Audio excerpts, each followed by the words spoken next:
Shut up and sit down. तो चलिए आइए अब हम लोग पढ़ते हैं 30.10 nature of the Gupta state. गुप्तकालीन राज्य का स्वरूप अब हम लोग देखेंगे।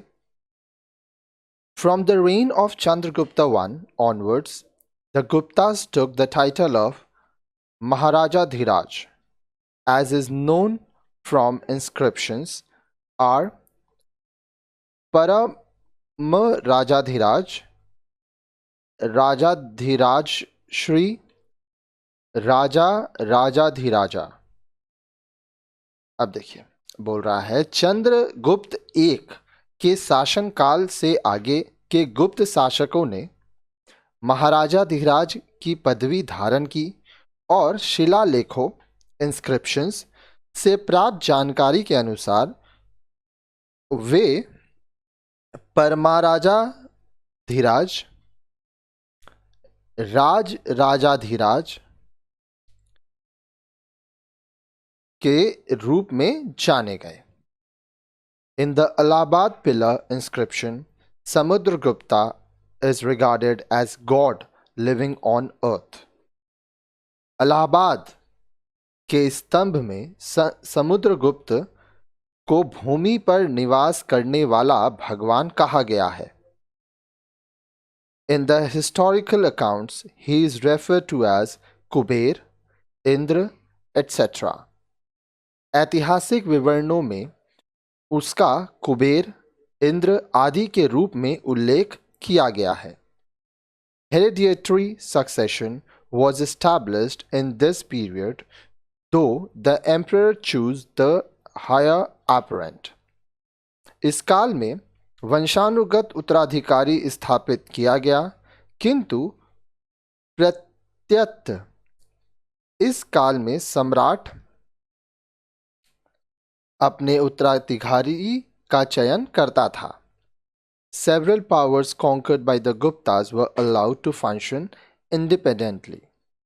गुप्त शासकों द्वारा जीते गए अनेक राज्यों को स्वतंत्र रूप से कार्य करने दिया गया था। They were subjugated, conquered, but not incorporated in the empire. उन्हें जीतकर अपने अधीन रखा गया पर अपने साम्राज्य में शामिल नहीं किया गया। These feudatories, servant-like, paid tribute to the Guptas, but at times some of them did not mention Guptas as their suzerain, controller of records in their official records.